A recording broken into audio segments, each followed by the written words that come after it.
crime surges and anti-Semitism is on the rise. 2024, look at where Biden's net approval was on crime. Way underwater there at minus 26 points. It was one of Biden's worst issues. Granted, pretty much every issue was one of Biden's worst issues. And again, look at where Donald Trump is. Way above Joe Biden. What is that? That's 27 points. So Americans vastly prefer Donald Trump's approach to crime than they did to Joe Biden's. And again, I think it gets back to the point that Americans are far more hawkish on crime than a lot of Democrats want to admit. And I think that's the point. Exactly. The people on the street are fed up. They don't want to be attacked. They don't want crime. Despite what the legacy media may try to appease a small percentage of a vocal minority, people are done with it. People they're fed up. You can't, the crime's down, but after you've just been attacked or a family member, a coworker has been attacked, you don't want to hear that. Yeah, Mamdani and his ilk may try and tell us that the job of government is to give us free food and free transportation and free education and free healthcare and free everything. In reality, there are very few core responsibilities of the government. And first and foremost of them all is physical protection. That means protection from external enemies, but on the day-to-day, at least in the United States, much more importantly, protection from criminals and attackers and etc., everything that's been going on in the street. So it is like the number one responsibility of the government, and for some reason some people are having a hard time of absorbing that fact. Yeah, and listen, let's take a look at what's really happening. I think this is out of California. Let's take a peek. This happens like all the time. Here we go.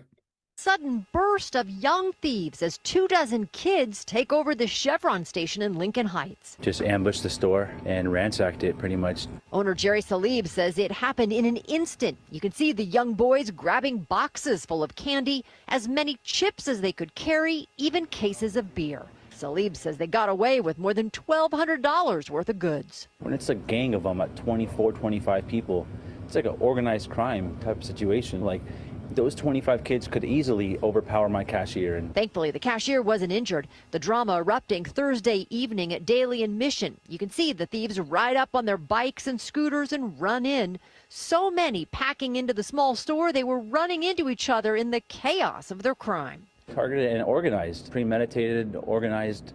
And it's, of course, they're gathering so many of them that I can't even stop just one kid, right? It's 24, 20. Talks to just like what's happening in D.C., where you have young people, except some of the crimes in D.C. are much more violent.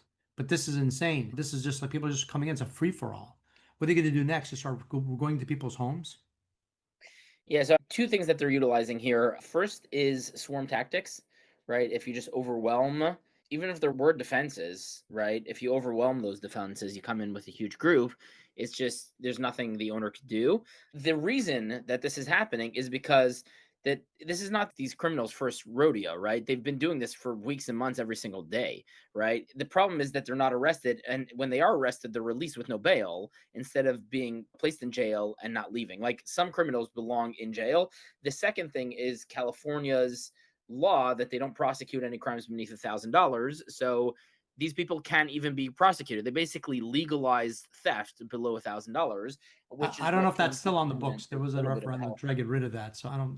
Bottom line is, when you put this in people's heads that it's normalized, any normalization of crime, just like normalizing being, I don't know, obese and whatever, not that's somehow healthy, is going to lead to problems. And when you start thinking that you could get away with any kind of crime and nothing's going to happen, things get worse. It's like a cancer that spreads.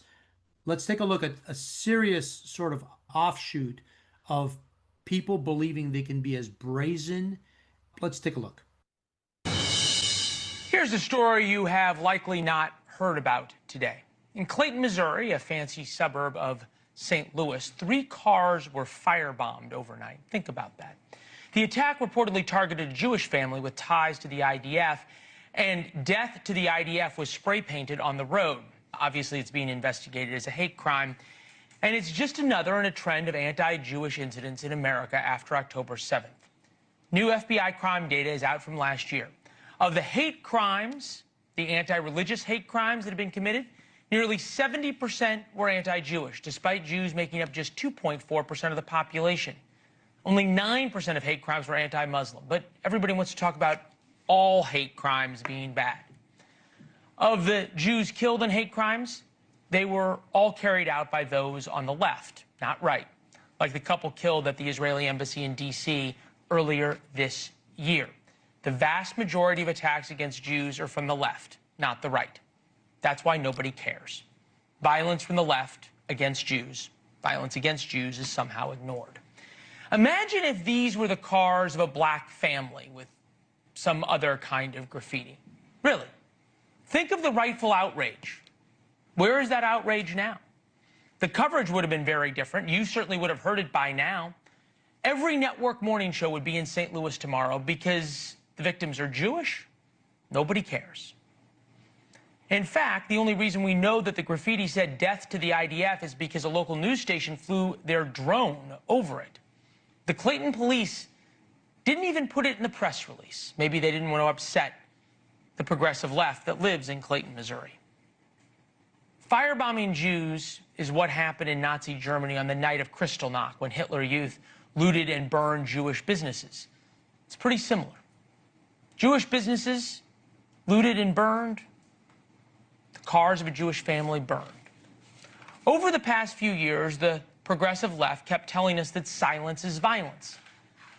And now they are awfully silent about this. And this is what you get when people think they could do whatever and there's no consequences. And even more importantly, it's not even being widely reported. Yeah, this kind of reminds me of something a little bit personal. My grandmother grew up in Germany, and Kristallnacht was when kind of those riots happened in Germany and Jews were attacked, abused, and Jewish stores were destroyed. That was the last, I guess, string to be undone for her. And she was 10 years old at the time, maybe 12, and she ran away with another Jewish neighbor who was about the same age, eventually getting to the Netherlands and then to the UK to safety. So the only reason I'm here is because when those events happen, unlike the vast majority of Jews who lived in Germany, my grandmother was smart enough as a child to get up and run away. Does this mean that Jews have to get up and run away from the United States? That's definitely what the attackers want, isn't it? Yeah, absolutely. And again, if it goes unnoticed, then you can keep doing it. That's the thing. Ultimately, this isn't on every newscast. This isn't something like people are like outraged about. It's almost, oh, no big deal. Bunch of cars were firebombed. Okay. Oh, and again, for those that don't know, the IDF is the Israeli Defense Forces, the military there. So because these people had some connection, maybe a kid that's in the military in Israel, they were targeted for that, which seems to be, if you stretch it out, it has to do again with the conflict between Israel and Hamas, the terrorist group that's basically running the Gaza Strip and so forth, which we've covered extensively in other episodes. But again, this is happening on our soil here, and it's not getting the recognition that it needs. That's why we're including it here. It's just to show, look, we can't allow lawlessness. This is what comes of allowing kind of craziness. But I mean, the fact that 70% of all hate crimes are towards 2% of the population. Yeah, and that speaks really what the situation is. That's just really what it is. Don't be silent. Be sure to like, comment, subscribe, and hit that notification bell. And for more, watch our other clips and shorts, and the entire episode 20 of the YoJoeShow podcast.